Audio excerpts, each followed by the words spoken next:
Now you get to a point where, you know, you have the feminist movement kind of saying, I don't want to be a slave to no man, but then they're going and working all these hours for a man in a corporation, right? And what ends up happening is that we start questioning the fundamental truths of our society. And because we've never done that before, it's hard for us as people who want to defend those institutions to explain why they're important anymore, right? So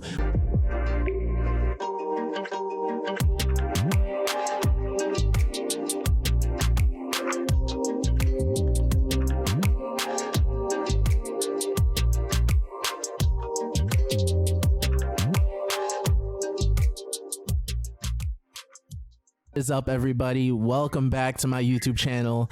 I'm super excited to have this next guest on. She is an actress. She is a creative. She is somebody that puts content out on Instagram and on social media. She's great at laying her baby hairs, which I told her.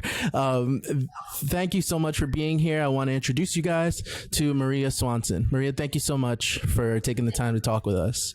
Thank you for having me, Angel, and I'm just so happy to be here and to talk about you and all of your guests and your audience, and thank you for having me. Of course.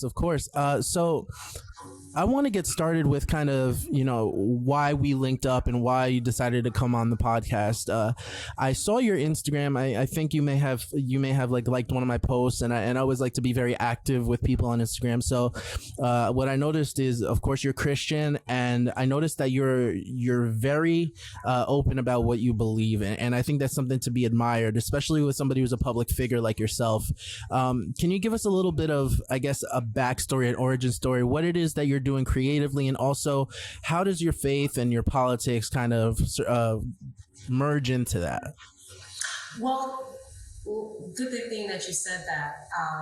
About maybe 12 years ago, all of my adult life, you know, I've been in and out of the entertainment industry.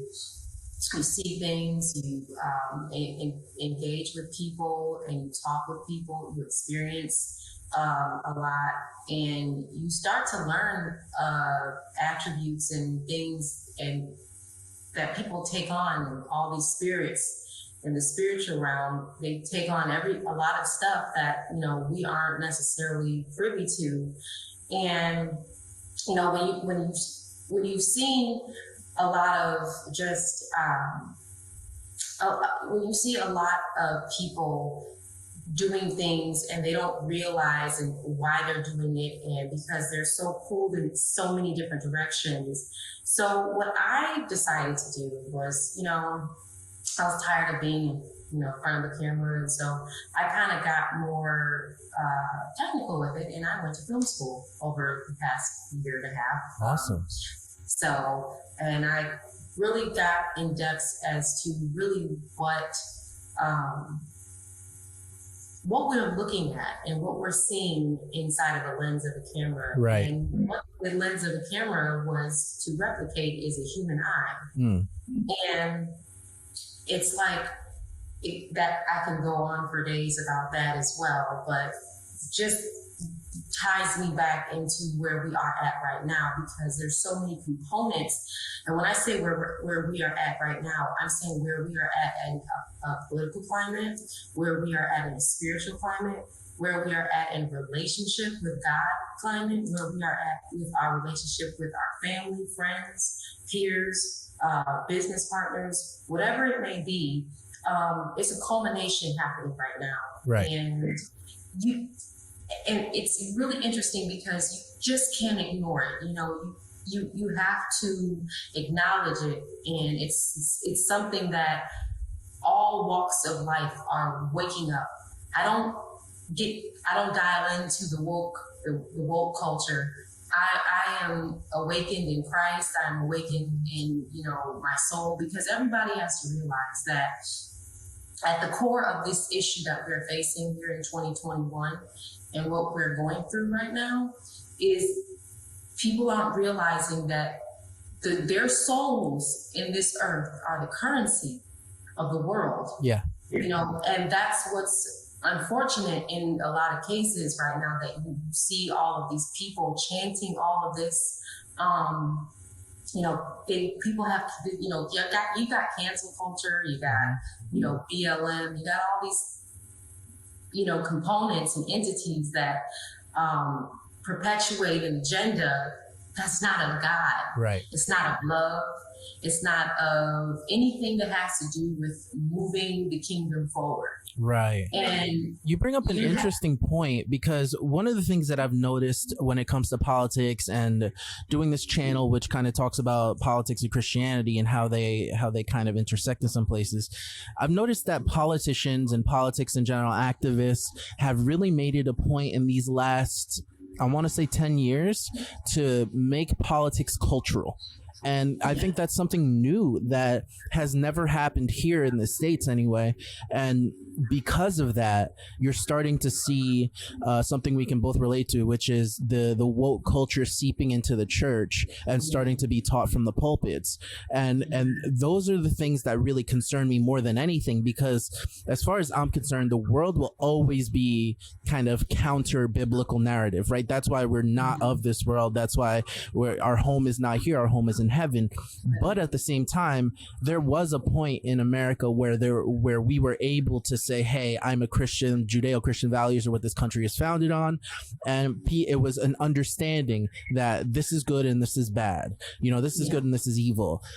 I think the way people are trying to erode the whole idea of God in general and the whole idea of biblical living is causing things to essentially break our civilization down, right? So when you mentioned about being in entertainment, it brings that to mind right away, because I don't necessarily think that people who are in entertainment understand the severity of what they're doing and perpetuating spiritually.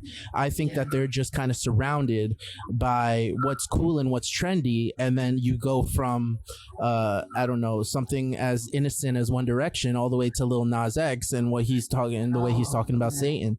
So as somebody who's in entertainment and somebody who's been in that world and understands kind of the dynamics there, do you think that the people who are in entertainment understand what they're doing and they're planning this agenda themselves, or do you think that it's more so of an ignorance? Where do you stand on that, or maybe somewhere in between? I think at this rate in the game as to where we are and the access that we have to knowledge and the access that we have to resources, I think that people being ignorant in the entertainment industry is obsolete, because we were at one point in this world, I would say 50, 60 years ago, right, where a lot of people have perpetuated these stigmas where, it's you shouldn't question God. You shouldn't question these type of things. You shouldn't question your sexuality. You shouldn't question who you are. You shouldn't, it was this thing where, and it was a religious notion that was put on top of everything 60 plus years ago, where, just as little as things that we were told, if we eat a watermelon, then if you eat a watermelon seed, then a watermelon's gonna grow inside of you. Or if you eat a piece of gum and you swallow it, then it'll stay in your system for 7 years. And it's like those are the kinds of things that the lies that we are told, right? And I think that we have become, especially our generation, I'm a millennial, and I'm pretty sure you are too. Yep. Yeah, so we don't have an excuse any longer to feel like, because I will put it out this way, that there are people that really aren't as spiritually mature, and they're not really able to understand what's really happening because, of maybe what they saw in their home growing up, or what they saw their family members do, or what the example that was put forth before them, whoever it was that was either raising them, teaching them in the school systems, depending upon what that is, it's kind of hard to tell a person, that everybody, I'm just going to leave it this way. everybody nowadays, rather, if you're in, I don't even care if you're in kindergarten right now, if you're in, college, you have a full awareness, because that's just how of a pivotal moment in the shifting that it has in this earth. Right. And, I think it has a lot to do with technology too. Yes, absolutely. Technology has put everything, into perspective. So that's why I'm saying we don't have any longer, I don't even care how old you are. You have no excuse to not know the things, unless you choose to be ignorant. You choose to stay in the dark. You choose to not be in agreement to what the Word of God says. Right. And it's at this point, you have to know that it's a choice. Yeah, I completely agree. I think one of the interesting things that's been happening I guess in the context of what you're saying, is this idea that, before the internet, before we had all of these different technologies to really give us information and decentralized information, we kind of just had to learn from the people around us, right? And we had to learn from our parents, we had to learn from our teachers, all this stuff. Now that we're in this internet world, not only is it harder to find a clear source, but everything is being questioned now. And I think to some extent it's good to ask questions and to further our knowledge, right? But I think what's happening with this postmodern movement in the universities, where they're eroding truth and pretty much saying in classrooms, teachers are telling children or teachers are telling college kids, there's no such thing as objective truth, right? When you're teaching things like that, what ends up happening is that the culture itself, the trendy culture that keeps pushing things more and more progressive, starts to question regular fundamental truths. And people who have common sense or tend to conserve more, they're kind of caught off guard by that. So a clear example would be something like the institution of marriage, right? Whereas 50 years ago, it's like it was understood. You grow up, you become a man, you take a wife, you get married, you have children, you guys go to church, because that's what functioning members of society do, right? You work. Of course, there were problems. Of course, there were divorces. Of course, there were all these things. But really, that's what people understood life was. Now you get to a point where, you have the feminist movement kind of saying, I don't want to be a slave to no man, but then they're going and working all these hours for a man in a corporation, right? And what ends up happening is that we start questioning the fundamental truths of our society. And because we've never done that before, it's hard for us as people who want to defend those institutions to explain why they're important anymore. Right. So why is marriage important? 50 years ago, it's like, oh, marriage is important because that's what you do.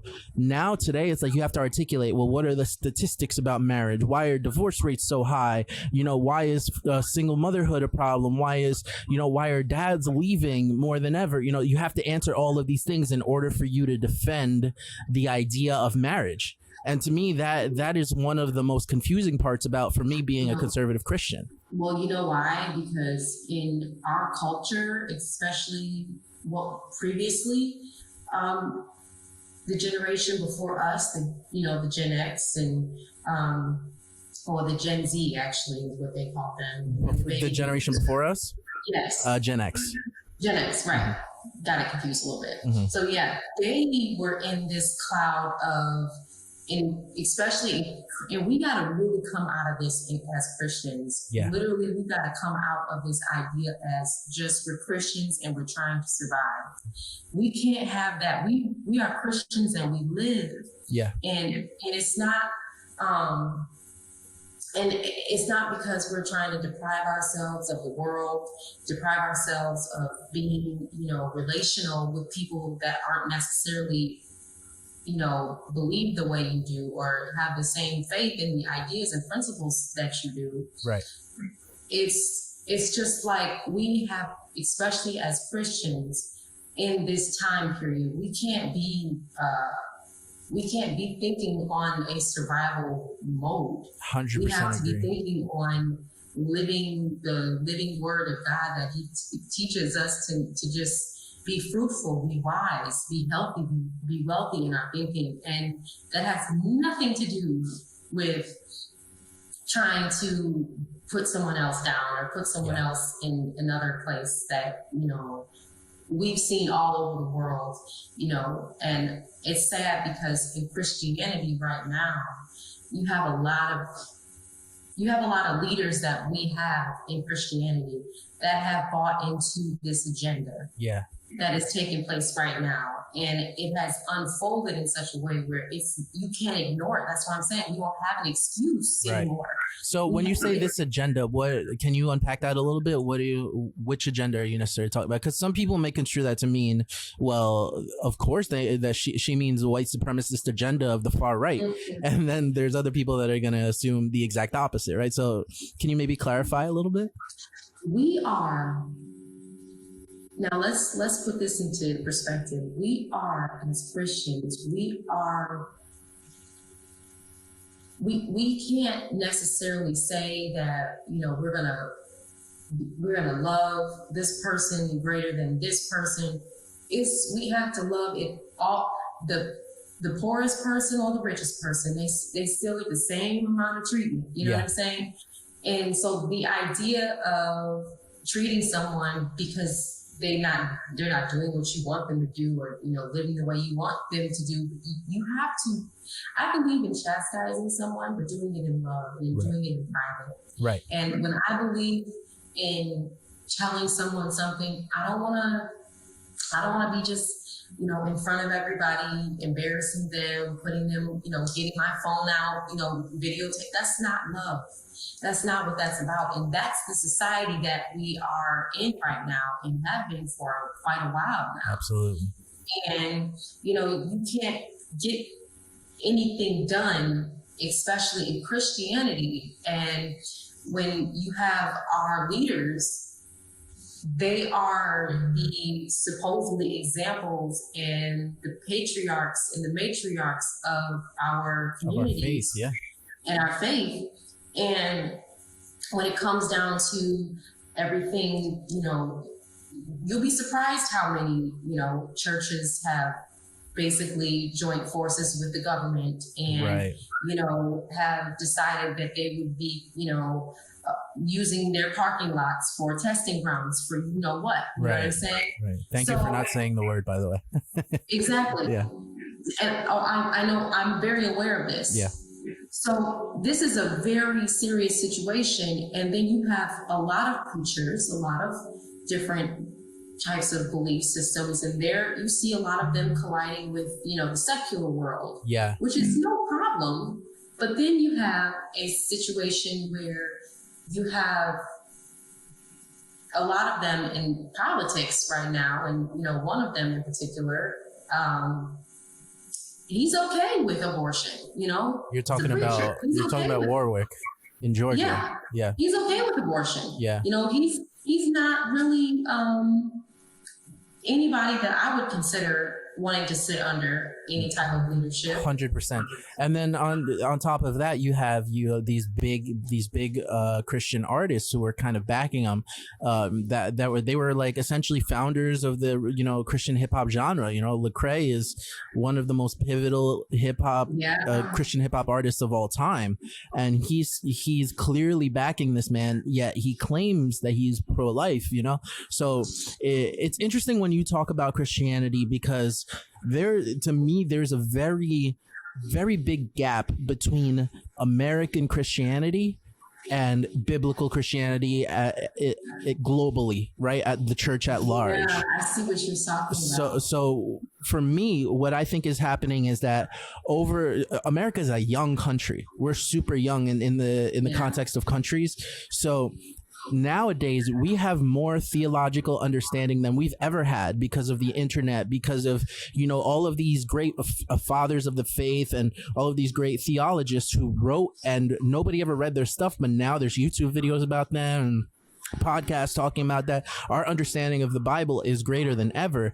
But I think what's happened is we've realized through that understanding and that new kind of knowledge that was always there, that we've been doing church wrong, right? We've created a capitalist church system that's kind of full of consumerism. You go because you like the children's ministry or the worship, or you like the way this pastor preaches. But then when you look at the Acts church, when you look at what was happening in first century Israel, you know, after Jesus died, you're seeing that the church was never supposed to be this organization. It was supposed to be little communities of people, and it was supposed to be decentralized for the exact reason that we saw, like people like Carl Lentz falling from grace and all of these preachers that are, you know, they're having these big scandals. That's the reason, in my opinion, that the Bible created the system of church to be decentralized. You know, you have a small group of 10 people. I have a small group of 10 people. We disciple them. We shepherd them. They become strong enough in the faith, and then they move on and do the same thing. And you know, I want to ping pong this off of you, but you know, that's one of the reasons that I'm so in love with the epistles and the writings of the Apostle Paul, because when he's saying he's writing to the church of Ephesus, he's saying, I'm writing to the city of Ephesus, and every speaker, preacher, whatever, all read that letter to their 10 people, or they all gather together in the city, but they all have their individual little, essentially Bible studies, right? Or small groups, we call them nowadays. One of the pastors that has done a great job with that is Francis Chan. He got rid of his mega church, and he went and he started hosting these little I remember that. Yeah. He started hosting these little outside services, and you know, the minute that they would get over, I think, like 200 people, he would split it in half and move it to another location. And he was doing that all throughout San Francisco and all these different places. It blew my mind, because it's like, why have we fallen victim to this model of consumerism and like church buildings and you know, creating a brand for a church and all this stuff, you know? Man. It's become such a conglomerate, and it's lost its anointing, if you know what I mean. Yeah, absolutely. Like it's lost its ability to be. It's really lost its ability to really be personable. Yeah. To be individual, really, right? Huh? To be individual. Like, it's hard to go into a church and feel like you're being talked to as an individual. Right. And my mom, you know, God bless her soul, has always given us, you know, the understanding of what the real power of God and what he feels like, and what he really, what he moves like, and what do you see? And when we were a lot younger, you know, we would go to church, because, you know, my family, you know, they always are doing speaking engagements and whatever. So when we would go to different churches, we would sit there and we would, you know, and like your spirit will just get, you know, vexed, because it's just like, there's so much like, you know, disgust here, and there's so much like, it's yucky, and there's no anointing. It's just dead, is what I call it. Right. It's a dead church. And that's the sad thing, is there's a lot of dead churches out here right now. Yeah. Because if these churches really had the power of God and really understood what God gave them and the authority of God, they would do what that Polish pastor did in Canada, and told them, the Nazis, the Gestapo, you get out of my church. Right. And that's what you're supposed to do. James Coates, I think you're talking about. Yeah, that's his name. Yeah. I didn't necessarily know his name. I just knew that he was a Polish Canadian pastor. But interestingly enough, there would not be a church closed if we had real church. 100% agree. 100% agree. Because the leader is in, that's what I'm saying. Like, and it goes all the way down to the fact that these corporations now have become the police. The police are no longer policing the streets. Right. It's now the corporations. Their job. They're like, no, give us the authority. and let us tell you that you can't go to church. Let us tell you that you can't go to school. Let's just tell you this is really what is happening systematically, and people are not really aware of it at all. They're sleeping in, their souls are dead. Yeah. They might be living, breathing, alive human beings, but their souls are dead to it, and so is the church. Yeah. Their souls are dead because they're not really understanding their power, the authority, the need of God's words at this time. Absolutely. And that's where we're at right now. And it's amazing to me because when I'm listening to I listen to a lot of truth tellers. I listen to a lot of, just deep information. I don't watch the news. I don't have that in my house. Mm-hmm. It's just when it comes down to it, you really have to feel sorry for people. You really have to understand, like, man, yeah, I don't remember who the philosopher was, but it was so plain and so clear. It says, if the truth shall kill them, then let them die. And that's really where we are headed. Because you got a lot of people who are eating up this poison, which is all this stuff in the mainstream, media. They're eating up all this stuff and this fake news of all this big tech stuff people are so emotional because of what social media is putting out there. They're so, just pulled, tossed to and fro. They're not centered in themselves. Right. 100%. They're so focused. I'm sorry? 100%. I think it's an interesting topic that you bring up because it's hard once somebody is eating up all of that media, the mainstream media, I guess, propaganda. It's hard to convince them of anything otherwise, right? It's like if you say, well, I don't know, for example, the Michael Brown shooting was not unjust. Right. All they're thinking is the back catalog of all of the mainstream news footage that told them that it was a murder, that told them that it was unjust, that, the cop was in the wrong, that he had his hands up, that he didn't resist arrest. Like all that's playing in their head is just hours and hours of this footage. And then, people that they love in the media, like, or people celebrities that they like, Chrissy Teigen tweeting about it, like LeBron James, that's what they're picturing. They're picturing all of this stuff happening. All this virtue signaling. Yeah. But it's really interesting to try and talk to somebody like that because like Jordan Peterson talks about this. You're almost not talking to a person. You're talking to a set of ideas and ideology within that person. Like I can talk to somebody who's never been political, but all they do is they just keep up with the news like a regular person. And I will know their responses for every single question that I ask them before I ask them the question.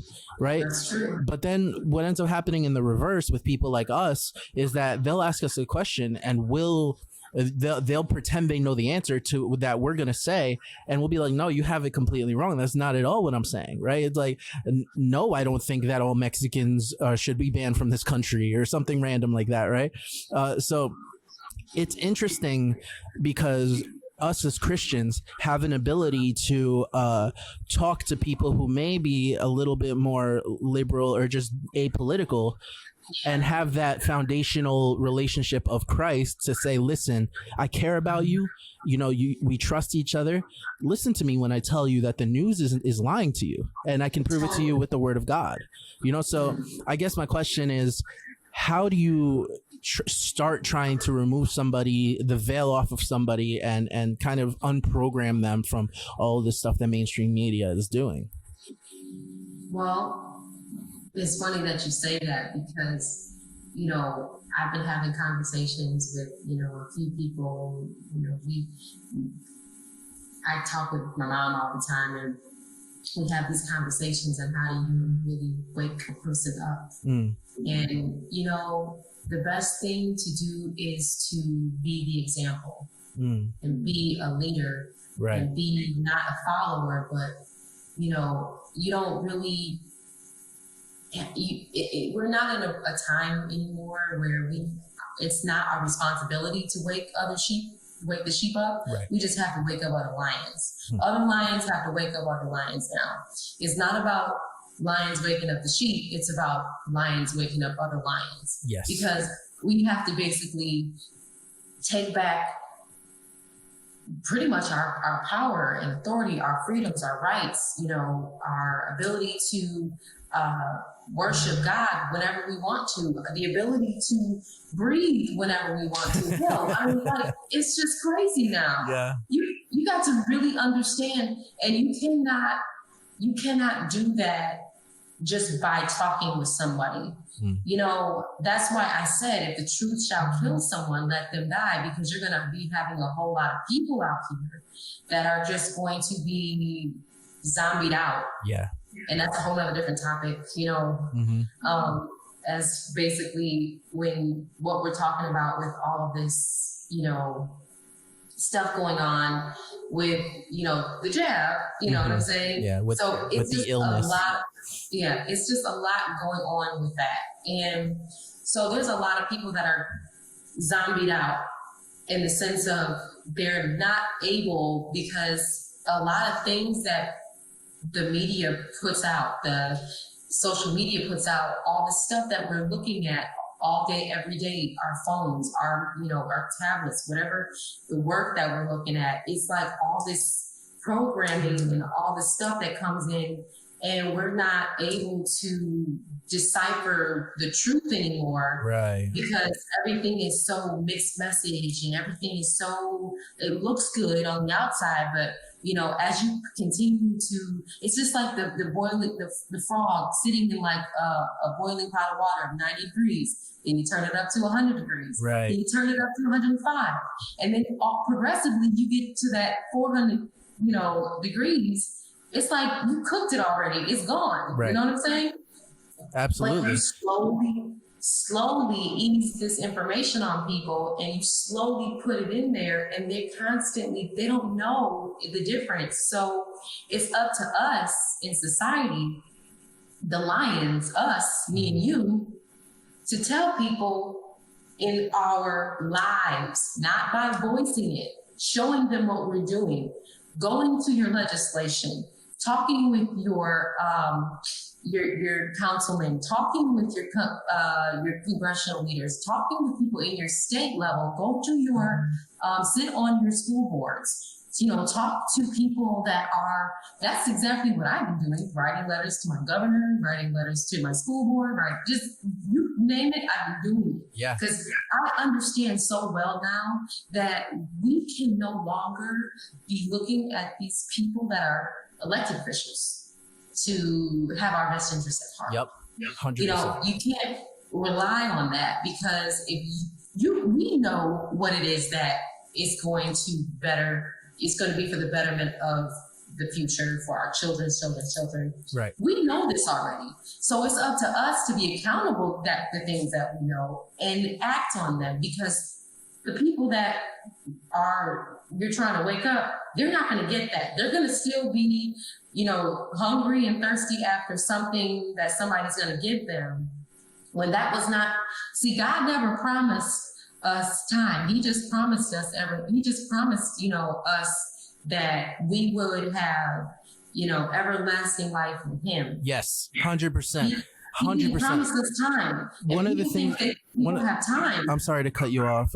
One of the things that I love to talk about, I'm so glad you brought that up, is this idea that somehow God is supposed to be fixing our government, right? Like he's supposed to come in and like change the election so that Donald Trump actually won and stuff like that. I understand the Kim Clement prophecies. I understand that, but I need more than that. And what I mean by that is, like, I would rather have a God that heals the souls of humanity than a God that heals the government of a nation. And and I think that it's important that we as Christians really weigh that out and say, like, am I making our government and our country an idol above God? Because sometimes it can look like that. I was at the Stop the Steal marches, all that stuff. It can really start to feel like we are idolizing a government or a person in Donald Trump, right? Or the movement, the ideology of Trumpism, whatever you want to call it. I'm not saying that's everybody. But what I am saying is that we need to really reassess what the gospel really means, which is that Jesus came down.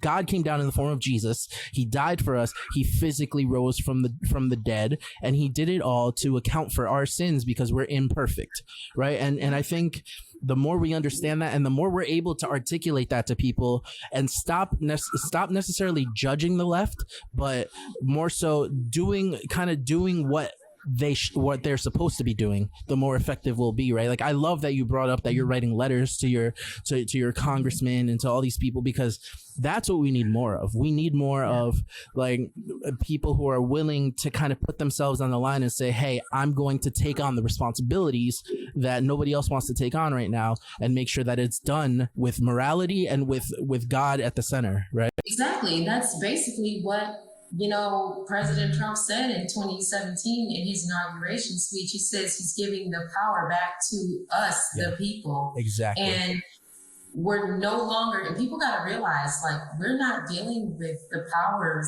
of a federal government level anymore. These legislators in these state levels are taking control of their states. Yeah. That's what this is really about, is like taking control over your state level. We're not dealing with, on a federal level, as far as, we're not dealing with Washington, D.C. anymore. Right. This is like, okay, if you live in Georgia, you're dealing with the Georgia. You're dealing with, Kansas, you're dealing in Kansas. You're dealing in, West Virginia. You're dealing in West Virginia. It's no longer like this huge government in the state dealing with, like, Washington, D.C., because that's, we already know that's default. But, Yeah, no, I agree. It's crazy because yesterday I was talking to somebody who's an activist. She's a journalist, but she focuses on Peruvian politics, because I'm Peruvian. And we were talking about the link between Peruvian politics and American politics. And you guys have great food, by the way. Huh? You guys have great food, by the way. Oh, trust me, I know I'm biased. Oh yeah, we're gonna talk about that for sure. One of the things that I noticed is that the way she was describing Peruvian government made me feel so grateful for the way that our government is set up. So where, like, there is no electoral college in Peru. Everything is popular vote. There's no state controlled government. Everything is controlled by the government of the country, right? So the media is even controlled by the government of the country, right? And to some extent that happens here, but it's not supposed to, right? Like, that's not a law, right? Over there, it's a law.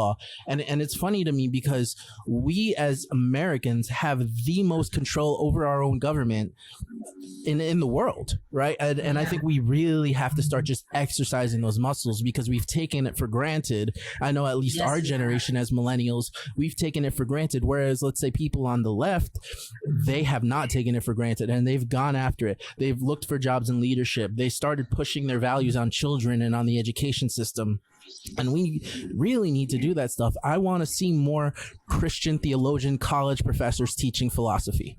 I want to see that. That's true. Yeah, I want to see more Christian married men of God leading in government. Like, those are the things that I want. And I think when we get to that place, it'll be so much easier for us to say, okay, we're really making a difference now.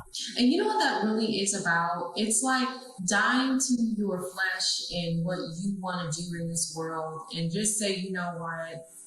I know that God gave me the poise, the wisdom, all of whatever the witty ideas that need to take place, the different structural, whatever infrastructure that needs to take place of changing,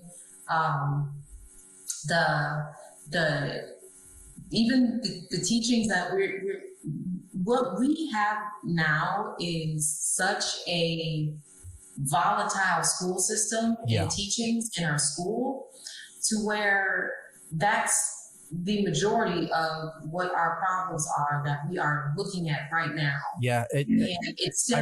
I remember talking to a friend of mine who has a niece in 6th grade. And I asked her, just random conversation, what are you learning in school? Like, how's school doing? What are you learning today?